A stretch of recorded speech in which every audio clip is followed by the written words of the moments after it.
பறிக்க நீயும் போகாதே உன்னை பார்த்தாலே உங்களுக்கு கத்தி சண்டையடி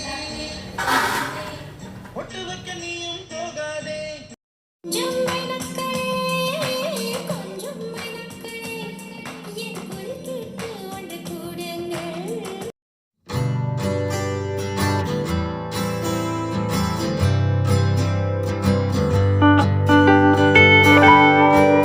ஹாய் ஃப்ரெண்ட்ஸ், அனைவருக்கும் வணக்கம். சண்டே அன்னைக்கு எடுத்த vlog இது. சண்டே வந்து ஃபிஷ் வாங்க போயிருந்தேன். இது வந்து ஏரி வவ்வா மீன், அதாவது ஏரி மீன். இதெல்லாம் இங்கே பிடிக்கிற மீன் தான் இதெல்லாம்.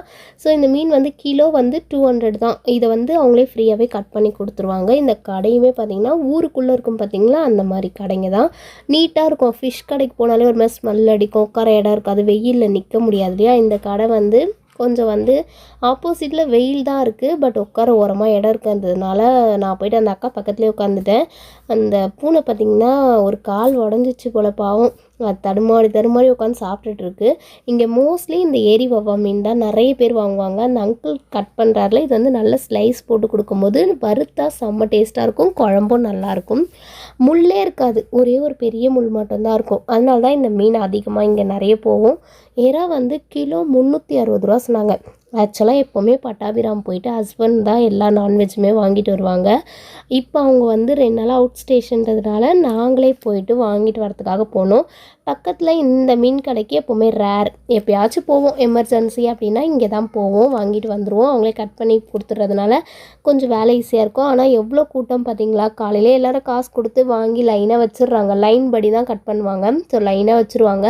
ஒருத்தராக நின்று, இல்லை நம்ம வீட்டுக்கு போயிட்டு வரேன்னா கூட வரலாம், பக்கத்தில் தான் இருக்குது, எதுக்கு வெயிலில் போயிட்டு வரணும், ஒரே இதை வாங்கிட்டு கிளம்பலான்னு அங்கேயே உட்காந்துட்டோம். காலையில் கரெக்டாக 7 மணிக்கு நாங்கள் வீட்டிலேருந்து கிளம்புனோம். பார்த்திங்கன்னா 1 ஹவர் ஆகிடுச்சு அந்த மீன் கடையில். 8 மணிக்கு தான் நான் இதை வாங்கிட்டு 8 மணி ஆகிடுச்சு. கிளம்பும் போது 8 மணி. அதுக்கப்புறம் இருந்த எல்லாரும் கிளம்பிட்டாங்க. பாதி அந்த கூறு வச்சுருக்காங்களே அதெல்லாம் வந்து வாங்கிக்கிறேன்னு சொல்லிட்டு போயிட்டாங்க. நெக்ஸ்ட்டு வந்து ஈரல் வாங்கலான்ட்டு சிக்கன் கடைக்கு வந்தேன். உயிரோட கோழி வந்து 140 ருபீஸ். இங்கே காடை வந்து 60 ரூபா ஒரு காடை. இந்த காடை எல்லாமே வந்து பார்க்கும்போது நல்லாயிருக்கும், ஆனால் உரிச்சோம்னா கொஞ்சம் சின்னதாக தான் வரும், ஆனால் டேஸ்ட்டு நல்லாயிருக்கும். வீட்லேயே மோஸ்ட்லி வாங்கி நம்ம செஞ்சு சாப்பிட்டுக்கலாம். அவங்களே உரிச்சும் கொடுத்துருவாங்க. இந்த காடை வந்து ரொம்ப பெருசாக பார்த்து எடுக்காதீங்க, சின்ன காடை தான் ரொம்ப டேஸ்ட்டாகவே இருக்கும். அதெல்லாம் உட்காந்து பார்த்துருந்தேன். ஏன்னா நான் ஈரல் கேட்டால் அவங்க வெயிட் பண்ணுங்கள் அப்போ தான் கிடைக்கும், ஏன்னா கோழி நிறையா அறுத்தா மட்டும்தான் அந்த மண்ணீரல் நமக்கு கிடைக்கும். ஸோ கொஞ்சம் நேரம் வெயிட் பண்ணிகிட்டு இருந்தேன். அதுக்கப்புறமா ஒரு 100 ரூபாய்க்கு மட்டும் ஈரல் வாங்கிட்டு வந்தேன். சர்வேஷ்க்கு நிறைய பிளட் லாஸ் ஆச்சு அன்றைக்கி அடிபட்டு. ஸோ அவனுக்காக ஈரல் கொடுக்கலாம், மண்ணீரல் நல்லதுன்னு சொல்லிட்டு வாங்கிட்டு வந்தேன். அவனுக்குமே சாஃப்டாக இருந்தால் கொஞ்சம் சாப்பிடுவான். 2 பீஸ் சாப்பிட்டானா கூட போதுமே, குழந்தைக்கு ஏதாவது ஒன்று கொடுக்கணும், நல்லதாக கொடுக்கணுன்றதுக்காக நான் வாங்கிட்டு வந்தேன். சிக்கன் சூடுன்றதுனால வெயில் காலம் நான் வாங்க மாட்டேன், மீன் தான் மோஸ்ட்லி வாங்குவோம். இங்கே பார்த்திங்கன்னா எதிர்க்கு ஆப்போசிட்லேயும் நமக்கு மீன் கடைங்க நிறைய இருக்கும். இங்கே கொஞ்சம் காசு அதிகமாக சொல்லுவாங்க. நமக்கு எப்போவுமே பட்டாபிராம் தான் பெஸ்ட்டு மார்க்கெட்னால் பட்டாபிராம் தான். ஆனால் நம்ம வீட்டாண்ட எமர்ஜென்சிலாம் வந்து பக்கத்துலேயே வாங்கிக்கலாம். இந்த அக்கா கிட்ட வந்து காரப்பொடி மீன் வந்து 1/2 கிலோ 100 ரூபான்னு சொன்னாங்க. ஆனால் நிறைய மீன் போட்டாங்க, குட்டி மீன் போட்டாங்க. அது வந்து ஃப்ரெஷ்ஷாக இருந்தது அந்த மீன். இதை மிளகு போட்டு தட்டி குழம்பு வச்சோம்னா சளி அப்படியே அறுத்துட்டு வந்துடும். ஆல்ரெடி இந்த சம்மர்லேயும் சளி விடவே இல்லை, தொண்டையில் வந்து அந்த சளி அப்படியே இருக்குது. அதுக்கு இந்த காரப்பொடி மீன் குழம்பு தான் செம்மையாக கேட்கும். நல்ல டாக்டர்கிட்ட போய் 200-300 கொடுக்குறத விட இந்த மாதிரி பொடி மீன் வாங்கி மிளகுத்தூள்லாம் போட்டு குழம்பு வச்சு சாப்பிட்டு பாருங்கள், உங்களுக்கு சளி அப்படியே அறுத்துன்னு வந்துடும். மூக்கில் தானாகவே சாப்பிடும் போதே ஊற்றும், அதுலேயே அந்த சளியெலாம் வந்துடும்வாங்க. ஸோ சின்ன வயசுலலாம் அம்மா செஞ்சு கொடுத்தேன், எனக்கு ஞாபகம் இருக்கு இல்லையா. அதனால் இந்த மீன் நான் பார்த்தேன்னா கண்டிப்பாக வாங்கிட்டு வருவேன். என் கண்ணில் இந்த மாதிரிலாம் படுறது ரொம்ப ரேர் தான். இன்றைக்கி நான் பார்த்ததுமே இந்த மீனை வாங்கிட்டு வந்துட்டேன் 100 ரூபா கொடுத்து. ஆனால் க்ளீன் பண்ண முடியல, அந்த அக்கா வந்து கூட்டமாக இருக்குது சொல்லிட்டாங்க. அத்தைக்கிட்ட கொடுத்துட்டோம்னா அவங்க இதை க்ளீன் பண்ணிக்குவாங்க அப்படின்னு சொல்லிட்டு. ஏன்னா இங்கே ரொம்ப கூட்டமாக இருந்தது, அதனால தான் க்ளீன் பண்ண முடியல. சரி அவங்கக்கிட்ட போய் கேட்டேன், நீங்கள் பண்ணுறீங்களா, இல்லை கொஞ்சம் நேரம் கழிச்சு கூட அவர்கிட்ட கொடுங்க, மாமனார்கிட்ட கொடுங்க, அவர் கட் பண்ணின்னு வந்து தருவார், கொஞ்சம் ஃப்ரீ ஆகிடும் அப்படின்னு. இல்லைம்மா நானே க்ளீன் பண்ணிக்கிறேன்னாங்க. சரி அவங்களே மீனும் வந்து குழம்பும் வச்சு கொடுத்துட்றேன்னால மொத்த மீனும் அவங்கக்கிட்ட கொடுத்து குழம்பு வச்சு நான் கொஞ்சம் அவங்க கொஞ்சம் ஸ்ப்ளிட் பண்ணி எடுத்துப்போம். ஏன்னா குழம்பு நான் வைக்கிறத விட அவங்க கொஞ்சம் நல்லா திக்காக நல்லா வச்சு தருவாங்க அப்படின்னு சொல்லிட்டு அவங்களே வைக்க சொல்லிடுவேன். இந்த அக்கா சொன்னாங்க, நீ கொஞ்ச நேரம் 1/2 hour கழிச்சு வாடா, நான் அரைஞ்சி தரேன்னாங்க. இங்கே வெயிலில் ஆல்ரெடி நான் 7 மணிக்கு வீட்டிலேருந்து வந்தேன். கிட்டத்தட்ட இங்கேயே பார்த்திங்கன்னா 8:30 மணிக்கு மேலே ஆயிடுச்சா.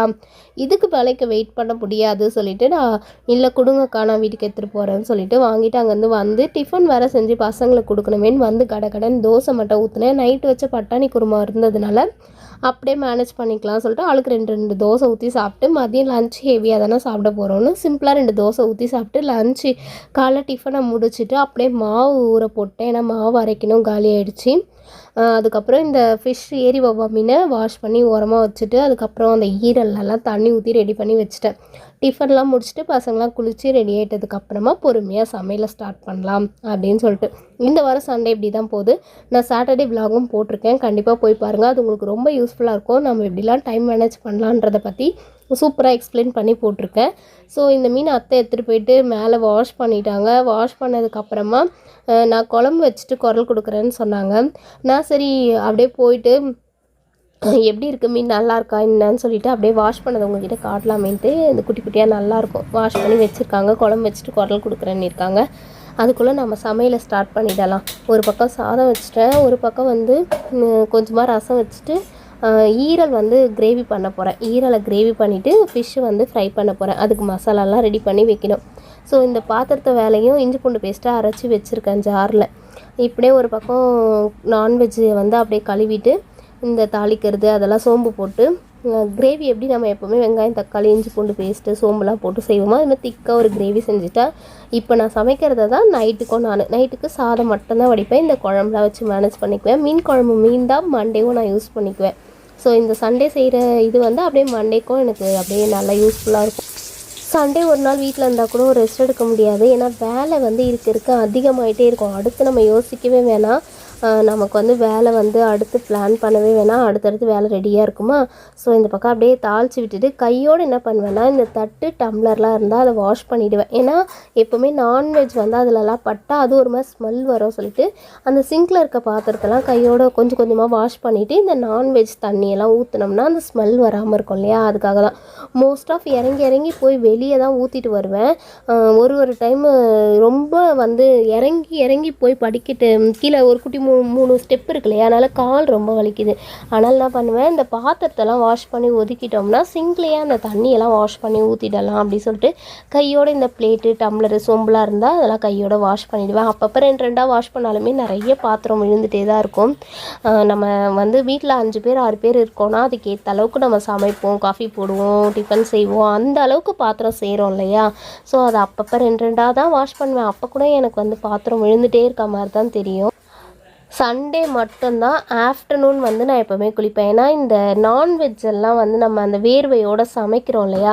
ஸோ குளிச்சுட்டு செய்ய எனக்கு பிடிக்காது. நான் என்ன பண்ணுவேன், இது நேற்று வந்து நம்ம இதே ட்ரெஸ் போட்டிருந்தேன்னு நினைக்காதீங்க. ஏன்னா காலையில் சண்டே கடைக்கு போகும்போது அதே ட்ரெஸ் போட்டு தான் போவோம். நான்வெஜ் கடைக்கெலாம் போகிறோம், மேலெல்லாம் டஸ்ட் ஆகும். இப்போ மீன் காலைல மீன் வெட்டுவாங்க, மேலெல்லாம் படும். நான்வெஜ் கடைக்கு போனால் சிக்கன் கட் பண்ணுவாங்க, அது மேலெல்லாம் படும் இல்லையா. அதனால் இந்த எல்லாம் ஃப்ரெஷ்ஷாக சமைச்சு முடிச்சுட்டு குளிச்சுடுவேன். மீனை மசாலா தடவி ஃப்ரிட்ஜில் ஒரு 1/2 hour வச்சுடுவேன். இந்த வெயில் அடிக்கும் போதே இந்த வாங்கிட்டு வந்த பூண்டை வந்து வெயிலில் நல்லா மொடன்னு காய வச்சிட்டோன்னு வைங்களேன், ஒரு வேலை முடிஞ்சிடும். அதுக்காக படிக்கட்டெல்லாம் காலையிலே வாஷ் பண்ணேன். படிக்கட்டு, இந்த வராண்டா, வாசல்லாம் ஃபுல்லாக வாஷ் பண்ணிவிட்டு இந்த பூண்டை வந்து காய வச்சிடலாம் அப்படி சொல்லிட்டு வெயிலில் வந்து காய வச்சுட்டேன். நல்லா காஞ்சதுக்கப்புறம் அதை புட்டு வச்சிட்டோம்னா நமக்கு உரிக்கும் போது ரொம்ப ஈஸியாக இருக்கும். இஞ்சி பூண்டு பேஸ்ட்டு அரைக்கணுமேன்னு சொல்லிட்டு இந்த வேலையும் யோசித்து தான் செய்வேன். எல்லாமே டக்குன்னு யோசிச்சேன்னா அந்த வேலையை கையோடு முடிச்சிடுவேன்.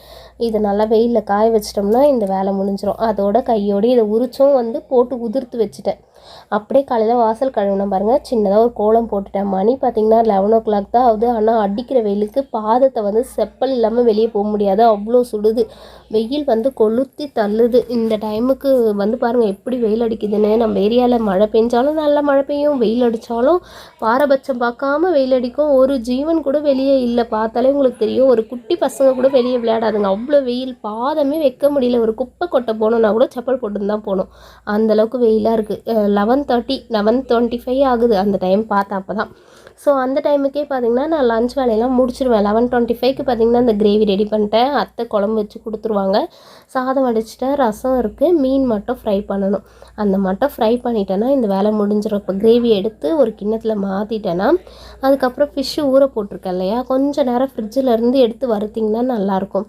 அதுக்கு நடுவில் இந்த நலங்கு மாவு நான் அரைச்சிட்டு வந்தேன் இல்லையா, ஸோ இதை வந்து ஃபேஸ்க்கு கொஞ்சமாக போட்டுக்கலாம். இது வந்து பால், தயிர், ரோஸ் வாட்டர் எது வேணால் கலந்து நீங்கள் ஃபேஸ்க்கு அப்ளை பண்ணிக்கலாம். நம்ம வீட்டில் ஆஃப்டர் மேரேஜ் நம்மளுடைய ஸ்கின் கேரை யாருமே அந்தளவுக்கு நம்ம வந்து பார்க்கவே மாட்டோம், அப்படியே விட்டுடுறோம். இது வந்து சம்மர் டைம், நீங்கள் உங்கள் ஸ்கின்க்கு எது போட்டாலுமே அது செட் ஆகிடும், அந்த கோல்டு அவ்வளோவா ஆகாது.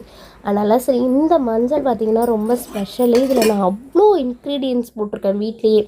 பச்சை பருப்பு, கடலைப்பருப்பு, உளுத்தம்பருப்பு, பாதாம், ஆரஞ்சு தோல், ரோஸோட தோல், வசம்பு, கஸ்தூரி மஞ்சள், நார்மலாக கிழங்கு மஞ்சள், அது மாதிரி கிட்டத்தட்ட ஒரு 20 ஐட்டம் கிட்ட நான் இதில் போட்டிருக்கேன். போட்டு தான் இதை அரைச்சிருக்கேனே, நல்லா காய வச்சு அரைச்சிருக்கேன்.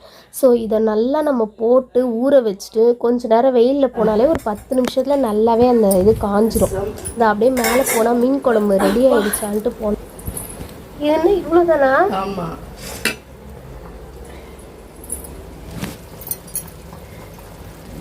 கொதிக்கணும். என்ன கொஞ்சம் கொதிக்கிட்டோம். மிளகுத்தூள் போட்டால் வேற கொஞ்சம் நீட்டுக்கு இல்லை, ஆஞ்சதுக்கப்புறம் கம்மியாக இருக்குன்னு. ஆமாம், அது ஐஸில் இருக்கவே பொதன்னு இருக்குது. இப்போ ஐஸ்லாம் போயிடுச்சு இல்லை.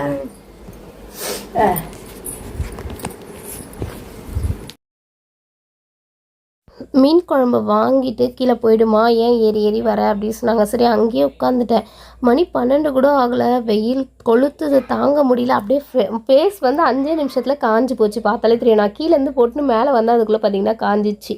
வந்து ஃபேஸ் வாஷ் பண்ணிவிட்டு ஒரு மாதிரி கொஞ்சம் வந்து இதை 1 வாரம் 10 நாள் நம்ம ட்ரை பண்ணாலே கொஞ்சம் மாற்றம் தெரியும். நமக்கே ஃபேஸ் வந்து நல்ல மாற்றம், க்ளோயிங் ஆகிருக்கும். ஸோ நம்ம வீட்டில் இருக்கும்போது டைம் இருக்கும்போது ஸ்கின் கேர் பண்ணிக்கோங்கன்னு சொன்னேன். இப்போ சமையல் ஓரளவுக்கு முடிச்சிட்டேன்னா இதுக்கப்புறம் குளிச்சுட்டு வந்துட்டு பசங்களுக்கெல்லாம் சாப்பாடு போட்டு கொடுத்துட்டு சாப்பிட்டு கொஞ்சம் நேரம் ரெஸ்ட் எடுப்பேன். ஏன்னா ஈவினிங் தான் காய்கறிலாம் வாங்க சந்தைக்கு போகணும். ஃபிஷ்ஷும் ஒரு பக்கம் ஃப்ரை பண்ணிவிட்டேன். இந்த அத்தை மீன் குழம்பு வச்சு கொடுத்துட்டாங்க. கிரேவியும் ரெடி பண்ணிட்டேன், சாதம் வடிச்சிட்டேன், கொஞ்சம் ரசம் இருக்குது, ஃபிஷ் ஃப்ரை. எப்போவுமே சண்டே மட்டும் கொஞ்சம் வந்து நான்வெஜ் வந்து அதிகமாகவே செஞ்சுடுவோம். ஏன்னா நான் சொல்லியிருக்கேன், ஹோட்டலுக்குலாம் எங்கேயுமே நான் போக மாட்டேன். அதனால் வீட்டிலையே நமக்கு பிடிச்சதெல்லாம் வாங்கி செஞ்சு சாப்பிட்டுக்கணும் அப்படின்னு நினைப்பேன். இந்த செம்மறி ஆடெல்லாம் பார்த்திங்கன்னா இந்த வெயிலில் எப்படி படுத்துட்ருக்கு பாருங்களேன்.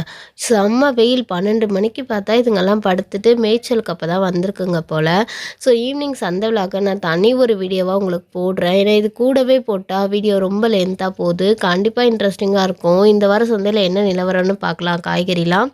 நெக்ஸ்ட் ஒரு நல்ல வீடியோவில் மீட் பண்ணுறேன். பாய், தேங்க்யூ.